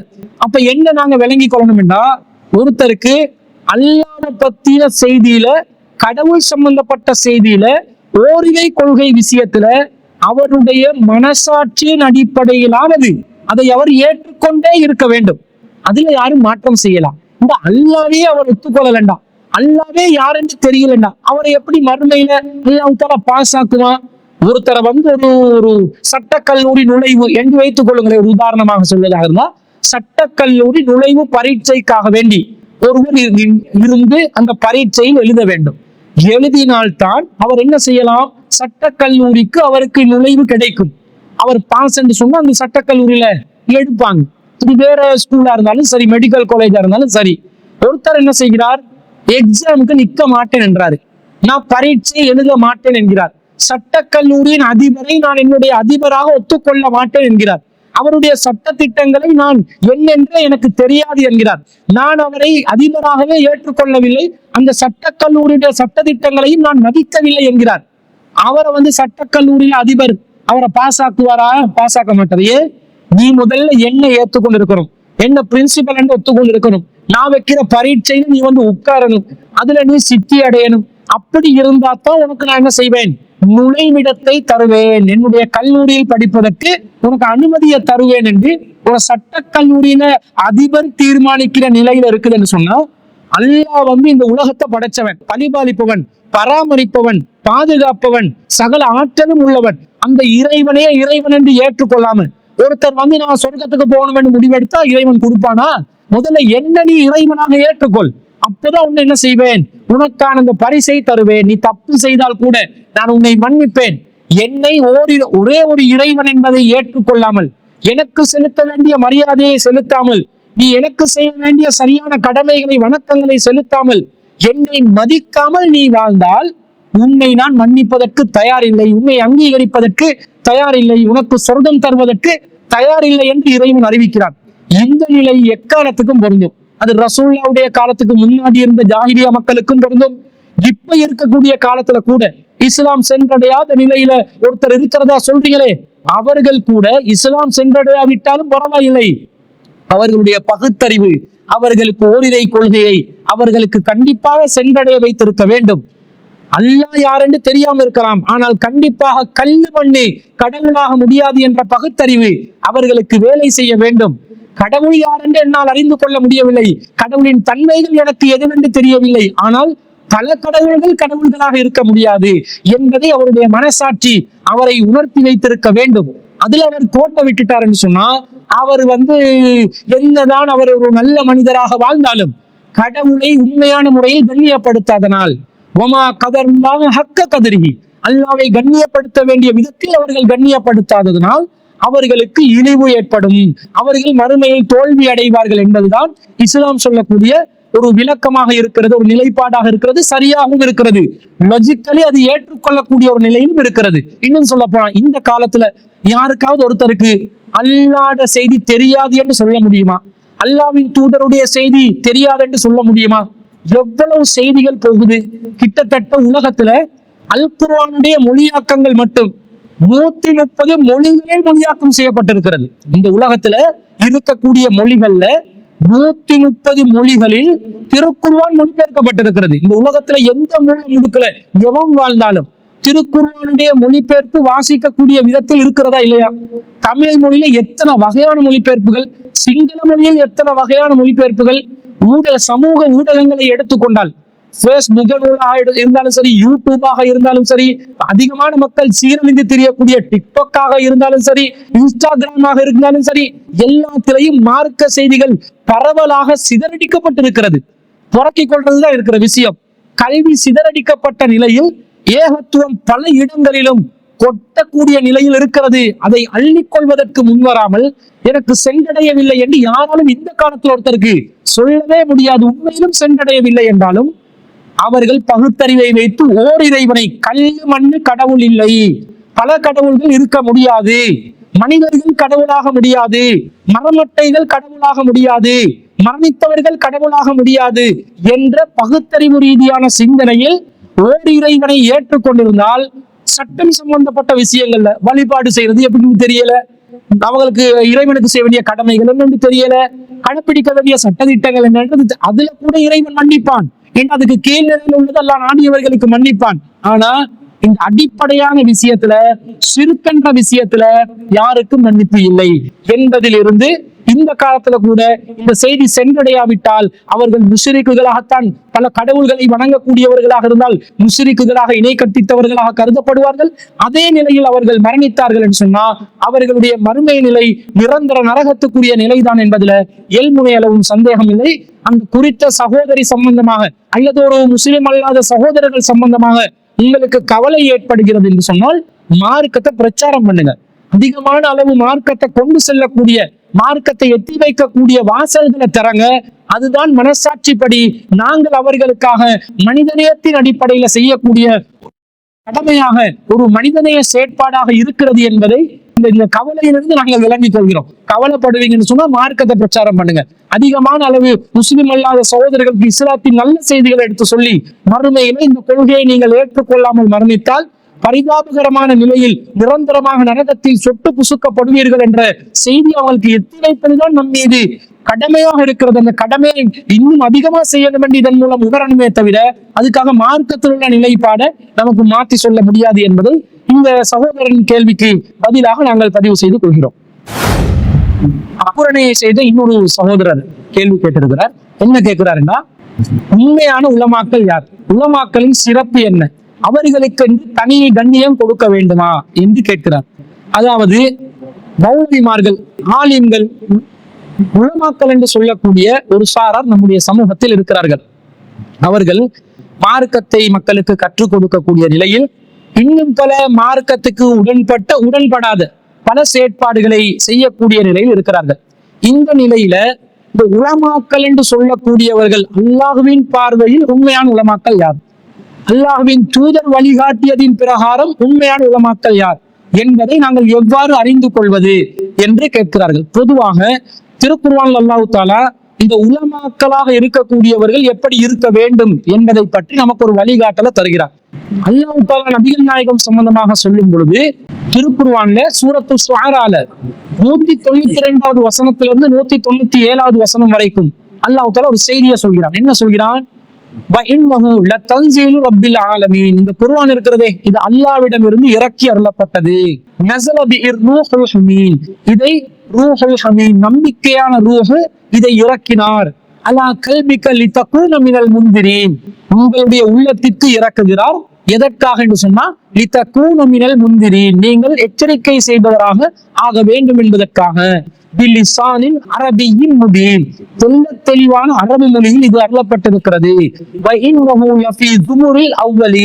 இது முன் சென்ற சமூகங்களுடைய வேதங்களிலும் உள்ளது. அவலம் யகுல்லஹும் ஆயத்தன் ஐ யஅலமுஹு உலமா பனி இஸ்ராயீல், இதை பனு இஸ்ரவேலர்களில் உலமாக்கள் அறிந்து இருப்பது அவர்களுக்கு ஒரு அத்தாட்சியாக இல்லையா என்று அல்லாஹ் கேட்கிறார். அப்ப உலமாக்களாக இருக்கக்கூடியவர்கள் அவர்களுடைய வேதத்தில் உள்ள அத்தாட்சிகளை அறிந்து வைத்திருக்கக்கூடியவர்களாக இருக்க வேண்டும். ரசூல் ஸல்லல்லாஹு அலைஹி வஸல்லம் ஒரு தூதராக அந்த சமூகத்துக்கு அனுப்பப்படும் பொழுது ரசூலுல்லாஹுடன் சேர்ந்து பல பேர் இருந்தாங்க. மதீனால யூதர்கள் இருந்தாங்க, பனு இஸ்ரவேலர்கள் இருந்தாங்க, கிறிஸ்தவர்கள் இருந்தாங்க. பனு இஸ்ரவேலர்கள், யூதர்கள், கிறிஸ்தவர்கள் என்று 2 சாரார் இருந்தாங்க. அவர்களுடைய ஏடுகள்ல நபிகள் நாயகம் ஸல்லல்லாஹு அலைஹி வஸல்லம் அவர்களுக்கு இப்படி வழி அறிவிக்கப்படும். அரேபியர்கள் மத்தியிலே ஒருவர் தோன்றுவார், தீர்க்க தரிசனம் சொல்வார், அவர் மக்களை நேர்வழிப்படுத்துவார் என்று இருக்கிறது. அதை அவர்கள் அறிந்து வைத்திருக்கிறார்கள். அவர்களுடைய வேதத்தில் உள்ளதை படித்து அறிந்து வைத்திருக்கிறார்கள். அது அவர்களுக்கு ஒரு ஆதாரமாக இல்லையாண்டு அல்லாஹ் கேட்கிறார். அப்ப உலமாக்களாக இருக்கக்கூடியவர்கள் அடிப்படையாக வேதத்தில் உள்ளவற்றை கற்று அறிந்து இருக்க வேண்டும். வேதத்துல என்ன இருக்குது என்றே தெரியாது, வெறும் சடங்குக்கும் சம்பிரதாயத்திற்கும் வேதத்தை வைத்திருந்தால் அவர்கள் உலமாக்களாக ஆகுவார்களா? அல்லாஹ்வின் பார்வையில் உலமாக்களாக ஆகுவார்களா? ஆக மாட்டார்கள் என்பது இந்த வசனத்திலிருந்து விளங்குது. அதே போல 4வது அத்தியாயத்துல 162வது வசனத்துல அல்லாஹ் சொல்கிறான், கல்வியில் தேர்ச்சி பெற்றவர்களும் ஈமான் கொண்டவர்களும் உமக்கு அருளப்பட்டதையும் நம்புவார்கள். உமக்கு முன் அருளப்பட்டதையும் நம்புவார்கள். தொழுகையை நிலைநாட்டுவார்கள், வல் முஃதூன ஸகாத்த ஸகாத்தை கொடுப்பார்கள், வல் முஃமினூன பில்லாஹி வல் யௌமில் ஆகிர் அல்லாஹ்வை மறுமை நாளையும் நம்புவார்கள், உலாயிக ஸனூதிஹிம் அஜ்ரன் அலீமா இவர்களுக்குத்தான் மகத்தான கூலியை நாம் வழங்குவோம் என்று அல்லாஹ் சொல்கிறான். அப்ப உலமாக்களாக இருக்கக்கூடியவர்களா கிணர் ராசிஹூன ஃபில் இல்மி யாரு கல்வியில் தேர்ச்சி பெற்றவர்களாக இருக்கிறார்களோ அவர்கள் தான் உலமாக்கல். சும்மா இல்ம் என்ற பேர்ல ஏதோ மனப்பாடம் செஞ்சு ஏதோ சில விஷயங்களை மட்டும் வச்சிருந்த உலமா என்று வராது. இல்முல தேர்ச்சி பெற்றவர்களாக இருக்கணும். அவர்கள் என்ன செய்யணும்? மேலதிகமாக அல்லாஹ்வின் தூதருக்கு அருளப்பட்டதை நம்பணும், அதற்கு முன் சென்றவர்களுக்கு அருளப்பட்டதை நம்பணும். அதாவது அதுல உள்ள கண்டென்ட் எல்லாம் என்னன்றத விளங்கி இருக்கணும். நம்பிக்கை என்ன அருளினான் என்றது நம்புறது மட்டும் இல்ல, அல்ல நமக்கு என்ன அருளி இருக்கிறான் என்றதை விளங்கி இருக்கணும். முன் சென்ற சமூகங்களுக்கு எதை அருளி இருக்கிறான் என்றதை விளங்கி இருக்கணும். தொழுகையை நிலைநாட்டணும், ஜக்காத்தை கொடுக்கணும், அல்லாஹ்வை மறுமையில் நம்பணும், நல்லடியார்களாகவும் இருக்கணும். இது உலமாக்களுக்குரிய ஒரு பண்பாக இறைவன் சொல்வதை பார்க்கிறோம். இது முஃமின்களுக்கும் இருக்க வேண்டும். அப்ப கல்வியில் தேர்ச்சி பெற்றவர்கள் உலமாக்களாக இருப்பார்கள் என்றதை நாங்கள் பார்க்கிறோம். அப்ப இந்த மாதிரி உலமாக்களாக இருப்பவர்களுக்கு குர்ஆன்ல தெளிவுள்ள, ஹதீஸ்ல தெளிவுள்ள, மார்க்க சட்டதிட்டங்களை தெரிஞ்ச, அதை மக்களுக்கு பகிரங்கமாக எடுத்து சொல்ற, அச்சமில்லாம எடுத்து சொல்ற ஒரு கூட்டமாக இருந்தால் அவர்கள் அல்லாஹ்வின் பார்வையில் உலமாக்கல். அவர்களுக்கு ஒரு தரஜா இருக்குதான்னு கேட்டா கண்டிப்பாக ஒரு தரஜா இருக்கிறது. அல்லாஹ் 58வது அத்தியாயத்துல 11வது வசனத்துல சூரத்துல் முஜாதலால் அல்லாஹ் சொல்கிறான், உங்கள யாரு நம்பிக்கை கொண்டவர்களாக இருக்கிறார்களோ அவர்களுக்கும் வல்லதீன ஊத்துல் இல்ம தரஜாத் யாருக்கு கல்வி அறிவு வழங்கப்பட்டிருக்கிறதோ அவர்களுக்கு ஒரு தரஜாவை அல்லாஹ் உயர்த்துகிறான். வல்லாஹு பிமா தஅமலூன கபீர் நீங்கள் செய்வதை அல்லாஹ் நன்கறிந்தவன் என்று அல்லாஹ் சொல்கிறான். அப்ப கல்வி அறிவு வழங்கப்பட்டவர்கள், மார்க்க அறிவு வழங்கப்பட்டவர்கள், அதே போன்று ஈமான் உள்ளவர்கள் ஒரு தரஜா, ஒரு படி மேல உள்ளவங்க, அவர்களுக்கு அல்லாஹ்வின் பார்வையில ஒரு கண்ணியம் இருப்பதாக சொல்வதை நாங்கள் பார்க்கிறோம். அல்லாஹ் இல்முக்கு கண்ணியத்தை கொடுக்கிறான். அதே போன்று நபிகள் நாயகம் ஸல்லல்லாஹு அலைஹி வஸல்லம் அவர்கள் தன்னை பற்றி சொல்லுகின்ற நேரத்துல ஜாபிர் இப்னு அப்துல்லா ரலியல்லாஹு அன்ஹு அவர்கள் அறிவிக்கக்கூடிய செய்தி சஹீஹ் முஸ்லிம்ல 2946வது செய்தியாக பதிவு செய்யப்படுகிறது. ரசூலுல்லாஹ் சொல்றாங்க, இன்னல்லாஹ லம் யப்அஸனி முஅன்னிதன் இறைவன் என்னை கடின போக்கு உள்ளவனாக அனுப்பவில்லை, வலா முத்தஅன்னிதன் அல்லது எவரையும் வழி தவறச் செய்யக்கூடிய ஒரு நிலையில் என்னை அனுப்பவில்லை, வலாகின் பஅஸனி முஅல்லிமன் முயஸ்ஸிரா மாறாக என்னை இலகுவாக மக்களுக்கு மார்க்கத்தை கற்றுக் கொடுக்கக்கூடிய ஒரு ஆசானாகத்தான் அல்லாஹ் என்னை அனுப்பி இருக்கிறான். அப்ப மார்க்கத்தை பிறருக்கு கற்றுக் கொடுப்பவர்கள் முஅல்லிம்கள், ஆலிம்களாக இருப்பவர்கள், அறிந்தவர்கள். பிறருக்கு மார்க்கத்தை கற்றுக் கொடுக்கணும், லேசாக மக்களுக்கு விளங்கக்கூடிய விதத்துல, மக்களை குழப்பத்துக்கு உள்ளாக்காம மக்களுக்கு சரளமாக மார்க்கத்தை புரியக்கூடிய விதத்துல கற்றுக் கொடுக்கக்கூடியவர்களாக இருப்பவர்கள் ஆலிம்கள் என்பதை நாங்கள் இதிலிருந்து விளங்கிக் கொள்கிறோம். இன்னும் சொல்ல போனால் அல்லாஹ் தஆலா உண்மையான ஆலிம்களாக இருப்பவர்களுடைய உள்ளத்துலதான் இந்த மார்க்கத்தை அல்லாஹ் பாதுகாக்கிறான். அல்லாஹ் சொல்கிறான் 29வது அத்தியாயத்துல 49வது வசனத்துல, பல் ஹுவ ஆயாத்தும் பையினாத் மாறாக இவைகள் தெளிவான வசனங்கள், ஃபீ சுதூரில்லதீன ஊத்துல் இல்ம எவருக்கு கல்வி வழங்கப்பட்டதோ அவர்களுடைய உள்ளங்களில் இந்த குர்ஆன் பாதுகாக்கப்படும். குர்ஆன் என்பது யாருடைய உள்ளத்திலே அந்த குர்ஆன் சுமக்கப்பட்டிருக்கிறதோ, யாருடைய உள்ளத்தில் குர்ஆனின் சட்டதிட்டங்கள் சுமக்கப்பட்டிருக்கிறதோ, குர்ஆனின் விளக்கங்கள் சுமத்தப்பட்டிருக்கிறதோ அவர்கள் தான் அறிவுள்ளவர்கள். அறிவாளிகளுடைய உள்ளத்துலதான் இது அல்லாஹ் சுமத்துவான் என்று அல்லாஹ் சொல்கிறான். அப்ப குர்ஆனை விளங்கி, குர்ஆனை நன்றாக உணர்ந்து, அதை நாங்கள் உள்ளத்தில் நிறுத்தி கொண்டு அதை நாங்கள் நடைமுறைப்படுத்தக்கூடியவர்களாக இருந்தால் நாங்கள் அறிவு வழங்கப்பட்டவர்கள். நம்முடைய உள்ளத்துலதான் இந்த குர்ஆன் அல்லாஹ் பாதுகாக்கிறதுக்கு பொறுப்பெடுத்திருக்கிறான் என்றது இந்த வசனத்திலிருந்து விளங்குது. ஆனா இன்னைக்கு குர்ஆனுடைய கல்வி உள்ளத்தில் இருக்கக்கூடிய நிலையில் உலமாக்கள் என்று அழைக்கப்படுபவர்கள் இருக்கிறார்களா? என்ன பண்றாங்க? குர்ஆனுடைய பேரை வச்சுக்கொண்டு பேய் பிசாச ஓட்டுறான். குர்ஆனுடைய பேரை வச்சுக்கொண்டு தட்டுத்தாயத்து தகட நம்புறான், தட்டுத்தாயத்து தகட தொங்க விடுறான். குர்ஆனுடைய பேரை வச்சுக்கொண்டு சூரியம் செய்கிற பில்லி சோவியம் என்றவை இந்த காரியங்களை ஈடுபடுறான். கேட்டா ஷரியத் முறைப்படி செய்கிறேன் என்று சொல்கிறான். குர்ஆனை வைத்துக் கொண்டு பிளப்பு நடத்துறான், குர்ஆனை வைத்துக் கொண்டு மக்களை ஏமாத்துகிறான். இவர்கள் எல்லாம் கல்வி வழங்கப்பட்டவர்களா? இவர்கள் எல்லாம் குர்ஆனை வைத்து பிளப்பு நடத்தும் தோழிகள். ஆலிம்கள் என்று ஒரு பிரத்யேகமான ஆடைய போட்டதனாலேயோ அல்லது தன்னுடைய பேருக்கு பின்னாடி சலபிகள் என்றோ, மதனிகள் என்றோ, வேறு சரகிகள் என்றோ, ஹிசானிகள் என்றோ, அல்லது எந்த மதுரசாவுடைய கஃபூரிகள் என்றோ எந்த பேரை வச்சு கொண்டாலும் இந்த பட்டத்தை வச்சு அல்லாஹ் ஆலிம்களை முடிவு செய்வானா?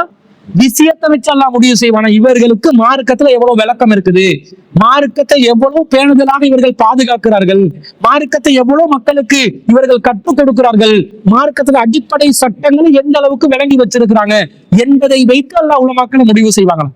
உலமாக்கள் என்றாங்க தௌஹீத் என்றா என்னன்னு தெரியாது, லா இலாஹ இல்லல்லாஹ் என்னன்னு தெரியாது, கலிமாவுடைய விளக்கம் தெரியாது, அல்லாஹ்க்கு ஷிர்க் செய்வது என்றால் என்னன்னு தெரியாது, அல்லாஹ்க்கு இணை கற்பிக்கப்படுவதையே இஸ்லாம் என்று சொல்லிக் கொடுக்கிறார்கள். இவர்கள் அப்ப அல்லாஹ்வின் பார்வையில் உலமாக்களாக கருதப்படுவார்களா? கருதப்பட மாட்டார்கள். ஏனென்றால் உண்மையான ஆலிம்களாக இருக்கக்கூடியவர்கள் லா இலாஹ இல்லல்லாஹ்ல உறுதியா இருக்கணும். அல்லாஹ் சொல்கிறான் 3வது அத்தியாயத்துல 18வது வசனத்துல, ஷஹீதல்லாஹு அன்னஹு லா இலாஹ இல்லல்லாஹு, தன்னை தவிர வணக்கத்துக்குரியவன் வேறு யாரும் இல்லை என்று அல்லாஹ் சாட்சியம் பகருகிறான். வல் மலாயிகத்து, வானவர்கள் சாட்சி கூறுகிறார்கள். வ உலில் இல்மி, யாரு கல்வி வழங்கப்பட்டிருக்கிறார்களோ உலமாக்கள் அவர்களும் சாட்சி பகருகிறார்கள். காயிமம் பில் கிஸ்தி, அவர்கள் நீதியாக நடப்பார்கள், நீதியை நிலைநாட்டுவார்கள்.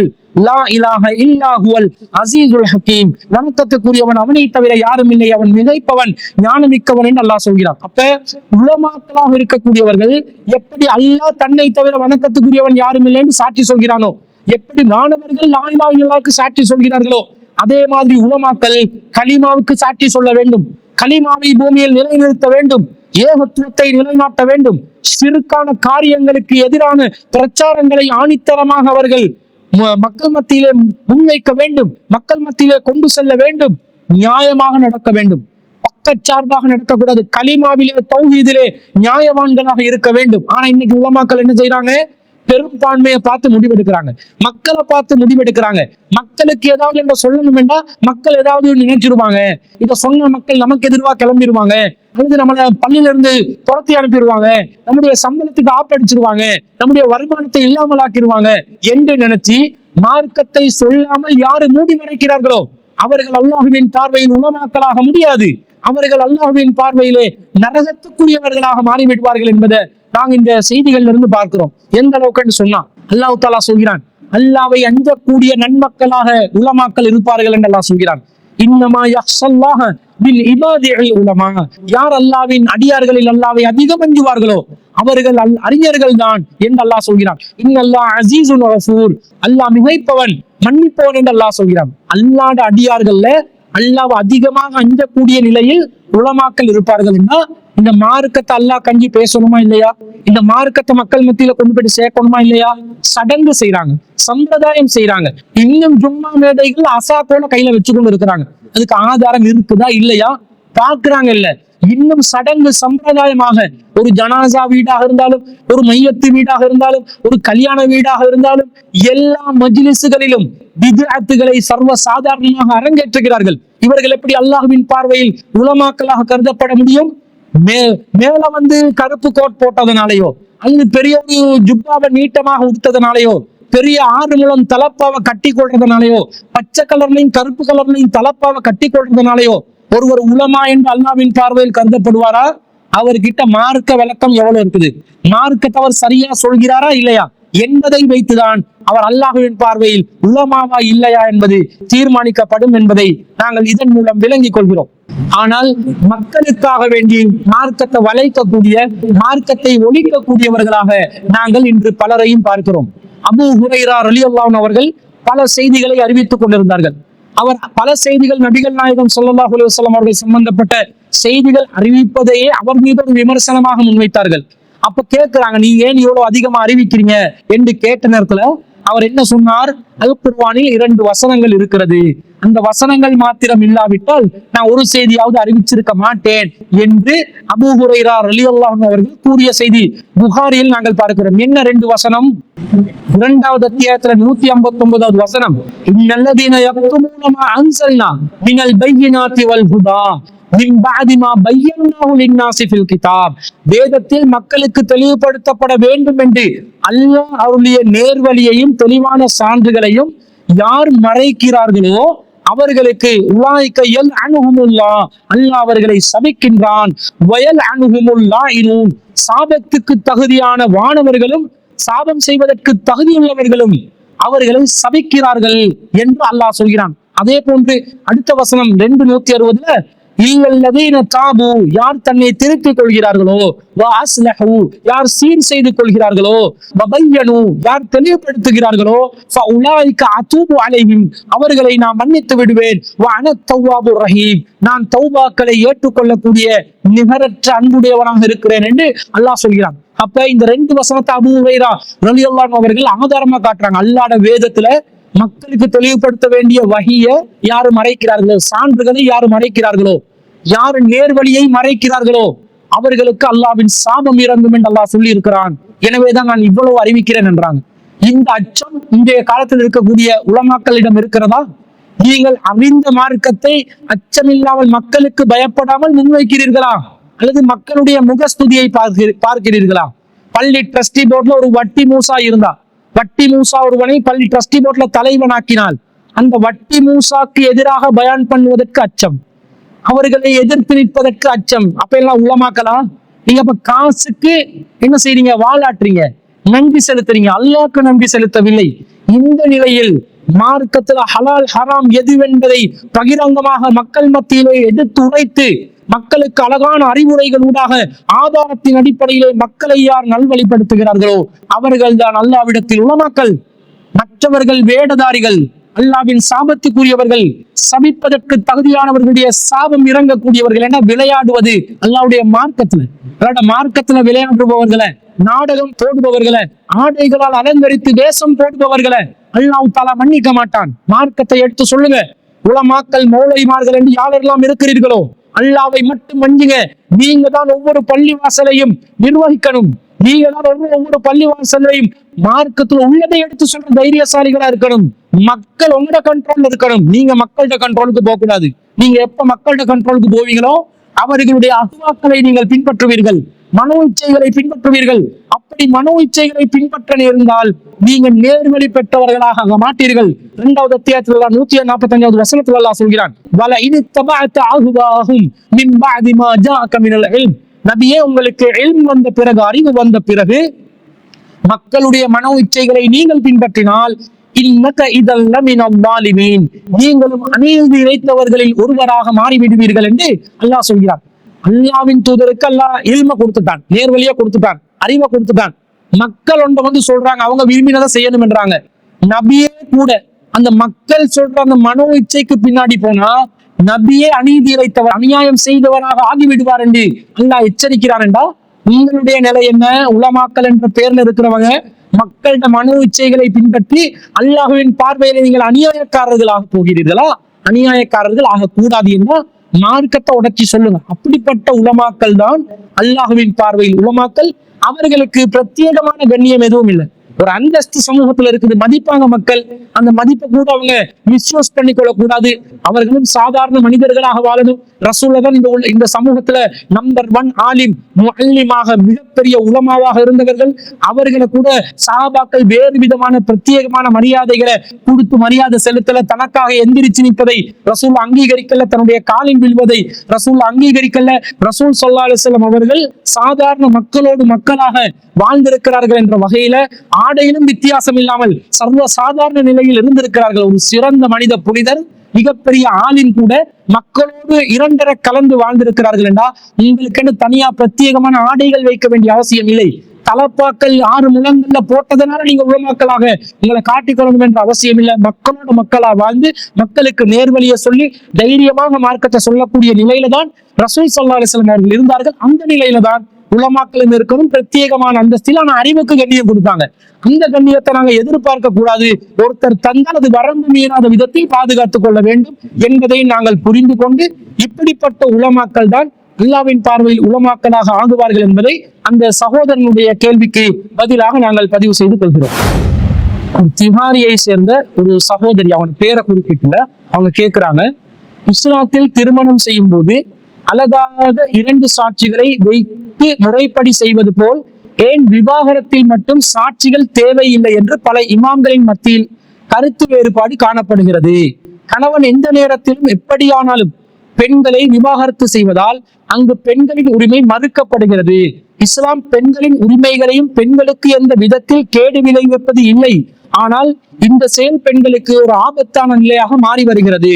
இதன் காரணமாக பல குடும்பங்கள் பிரிந்த வண்ணம் உள்ளது. விவாகரத்து செய்து விட்டேன் என்று கணவன் வெறும் வார்த்தையாக சொல்லிவிட்டாலே அங்கு விவாகரத்து என்று ஒன்று நடந்துவிடும் என்றால் ஏன் அவ்வளவு பாரதூரமான விடயத்தை அல்லாஹ் அல் குர்ஆனில் வற்புறுத்தி கூறவில்லை? மேலும் அது தொடர்பான ஹதீஸ்களின் நிலை குறித்து விளக்கம் தரவும் என்று சொல்லி அந்த சகோதரி கேட்டிருக்கிறாங்க. என்ன கேட்கிறாங்கன்னா, விவாகரத்து செய்யும் போது சாட்சிகளை ஏற்படுத்துமாறு அல் குர்ஆனில் ஏன் குறிப்பிடப்படவில்லை? விவாகரத்தின் போது சாட்சிகள் ஏற்படுத்த வேண்டிய அவசியம் இல்லையா? அல்லாவும் அல்லாவுடைய தூதரும் வழிகாட்டலையா? திருமணத்துக்கு தேவைன்னா விவாகரத்துக்கும் தேவைதானே என்ற கருத்துலதான் அவங்களோட கேள்வியை கேட்கிறாங்க. குர்ஆன்ல அல்லாஹ் தஆலா தெளிவாக என்ன சொல்கிறான்னு பாருங்க. 65வது அத்தியாயத்துல 2வது வசனத்துல அல்லாஹ் சொல்கிறான், ஃபைதா பலகுன அஜலஹுன்ன, அவர்கள் தவணையை அடைந்து விட்டால் அவர்களை அழகான முறையில் தடுத்து வையுங்கள், அல்லது அழகான முறையில் பிரிந்து விடுங்கள். அல்லாஹ் சொல்கிறான், விவாகரத்து செய்யக்கூடிய ஒரு நிலைக்கு உண்டாகுது அப்படின்னா அவங்களோட தவணைக்காக வேண்டி ஒன்று அவங்கள அழகான முறையில பிரிஞ்சிருங்க, தவணை அடிப்படையில தவணையை முடியும் போது அவங்கள பிரிஞ்சிருங்க, அல்லது அவங்கள நீங்க தொடர்ச்சியாக உங்களோடு இணைத்து வைத்துக் கொள்ளுங்கள். ரெண்டும் நல்ல முறைப்படி நடக்கணும் என்று அல்லாஹ் சொல்கிறான். இந்த விவாகரத்து செய்த நேரம் இந்த பிரிதலோ சேருவதோ என்றது அங்க நடக்குதே, அதுல பிரிதல் என்ற அந்த விஷயம் நடக்குமா இருந்தா உங்கள 2 நீதியானவர்கள் சாட்சி சொல்ல வேண்டும். தங்களுடைய சாட்சிகளை அல்லாஹ்வுக்காக வேண்டி நிலைநிறுத்த வேண்டும்.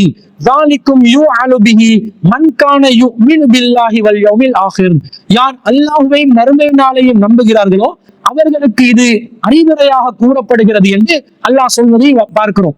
அப்ப தெளிவாக அல்லாஹ் குர்ஆன்ல சொல்றான், விவாகரத்து செய்யும் போது 2 சாட்சிகளை ஏற்படுத்திக் கொள்ள வேண்டும் என்கிறான். அப்ப 2 சாட்சிகள் அல்லாஹ் ஏற்படுத்திக் கொள்ள வேண்டும் என்று சொன்ன பிறகு வீட்டு கணவன் மனைவிக்கு மத்தியில ஏற்பட்ட சண்டையில எடுத்தெடுப்புல நான் விவாகரத்து செய்யறேன்னு கோபத்துல சொன்ன உடனே அது விவாகரத்தாக ஆகாது. விவாகரத்து செய்வதாக இருந்தா திருமணத்துல எப்படி 2 பேரை சாட்சி வச்சு ஒரு சபையை ஏற்படுத்தி அந்த சபையில ஒப்பந்தம் செஞ்சு திருமணம் முடித்துக் கொண்டீர்களோ அதே போன்ற அந்த ஒப்பந்தத்தை முடிக்கும் பொழுதும் 2 சாட்சிகளை மேற்கொள்ள வேண்டும் என்று அல்லாஹ் தஆலா திருக்குர்ஆன்ல தெளிவாக கட்டளையிட்டு இருக்கிறார். அப்ப விவாகரத்து செய்ய விரும்புபவர்கள், விவாகரத்துல பல கட்டங்கள் இருக்குது. என்ன கட்டம்? தன் மனைவிக்கு அறிவுரை சொல்லணும், படுக்கையை விட்டு ஒதுக்கணும், லேசா காயம் ஏற்படாதவாறு அடித்து அறிவுரைகள் சொல்லலாம். அதற்கு பிறகும் இணைப்பு ஏற்படாவிட்டால் அவங்களோட குடும்பத்துல ஒரு நடுவர் அழைக்கணும், மனைவிட குடும்பத்துல தண்ட குடும்பத்துல ஒரு நடுவர் அழைச்சி 2 நடுவர்களை வச்சு 2 நீதிபதிகளுக்கு முன்னாடி அந்த ஃபேமிலி விசாரணை நடத்தப்பட வேண்டும். அதற்கு பிறகு குடும்ப பஞ்சாயத்துல ஒரு தீர்ப்பெடுத்து அந்த குடும்பம் சேர்த்து வைக்கலாம் அல்லது பிரிச்சு வைக்கலாம். பிரிச்சு வைக்கிறது தான் முடிவென்று வந்துச்சுன்னு சொன்னா அந்த சபையில 2 சாட்சிகளுக்கு மத்தியில கணவன் விவாகரத்து செய்வதாக இருந்தால் கணவன் விவாகரத்தை அறிவிக்க வேண்டும், மனைவி விவாகரத்து செய்வதாக இருந்தால் மனைவிய குலாவை அறிவிக்க வேண்டும். இதுதானே முறை.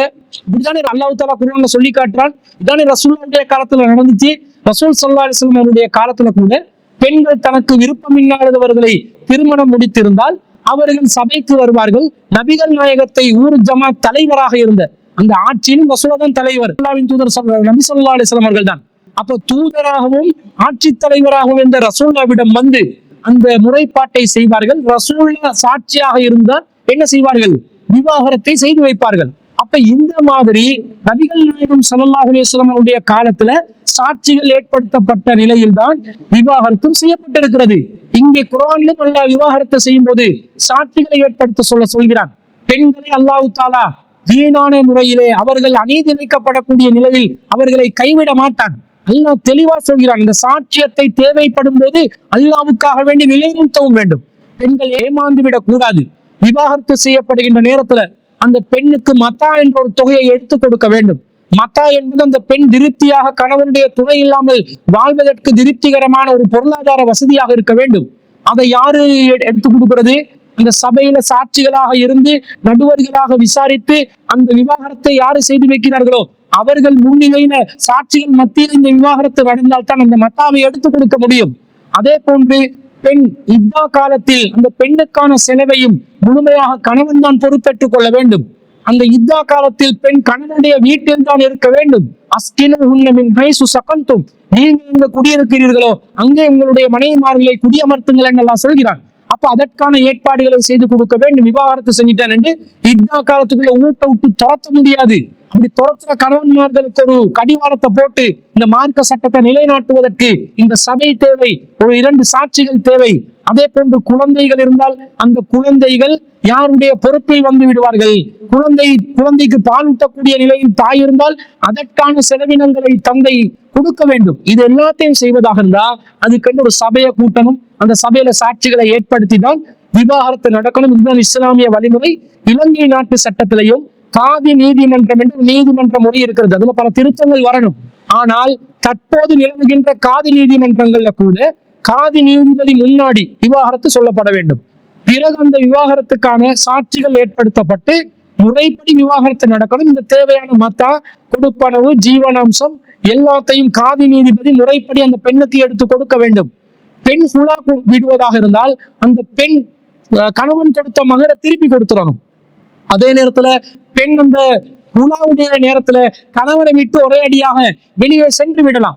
அந்த வீட்டுல தங்கணும் என்ற தேவை கிடையாது. இந்த எல்லா விதிமுறைகளையும் நடைமுறைப்படுத்தக்கூடிய விதத்தில் தான் காதி நீதிமன்றங்களும் நடத்தப்பட வேண்டும். பெரும்பாலும் இந்த விஷயங்கள் காதி நீதிமன்றங்கள் நடைபெறுகிறது. நடைபெறாதவர்கள் அதை திருத்திக் கொள்ள வேண்டும். இப்படிப்பட்ட ஒரு சூழ்நிலையில தான் குர்ஆனும் சொல்லுதே, நடைமுறையிலும் இருக்கிறது. இதுக்கு மாற்றமாக இந்த அக்குது முறையில் இருந்து கள்ள திருமணங்களை பலரும் செய்து திரிகிறார்கள். அவர்கள் தான் எப்படி அந்த கள்ள திருமணங்களை செய்கிறார்களோ அந்த மாதிரியே விவாகரத்தையும் கள்ளத்தனமாக 4 செவத்துக்குள் அந்த விவாகரத்தை செய்து கொண்டு பெண்களை அநியாயமாக கைவிடுகிறார்கள். பெண்களுக்கு அநீதி இழைக்கிறார்கள். அந்த பெண்கள் சம்பந்தமாக மறுமையிலே அவர்கள் விசாரிக்கப்படுவார்கள் என்பதையும் இந்த சகோதரி இந்த கேட்ட கேள்விக்கு பதிலாக நாங்கள் பதிவு செய்து கொள்கிறோம். எனவே ஆண்கள் மிச்ச கவனமாக இந்த விவாகரத்து விஷயங்களை இருக்கணும் என்பதையும் மேலதிகமான ஒரு செய்தியாக நாங்கள் சொல்லிக் கொள்கிறோம். எனவே அன்பிற்குரிய சகோதரர்களே, இந்த வாரத்திற்கான கேள்விகளுக்கான பதில்களை நாங்கள் தந்திருக்கிறோம். இன்னும் உங்களுடைய மார்க்க சந்தேகங்கள் இருக்கும் என்றால் அதை திரையில் தென்படக்கூடிய இலக்கத்திற்கு, வாட்ஸ்அப் இலக்கத்திற்கு அந்த கேள்விகளை அழகான முறையில் எழுதி அனுப்பினால் அதற்கான பதில்களை இன்ஷா அல்லாஹ் குர்ஆன் ஹதீஸிலிருந்து ஆய்வு செய்து சரியான முடிவுகளை, குர்ஆன் சுன்னாவுக்கு மிகவும் நெருக்கமான முடிவுகளை உங்களுக்கு வழங்குவதற்கு நாங்கள் தயாராக இருக்கிறோம் என்பதை தெரிவித்துக் கொண்டு இந்த வாரத்துக்கான கேள்வி பதில் நிகழ்ச்சியை நாங்கள் இத்துடன் முடித்துக் கொள்கிறோம். வாஹிரு தாவான அல்ஹம்துலில்லாஹி ரப்பில் ஆலமீன்.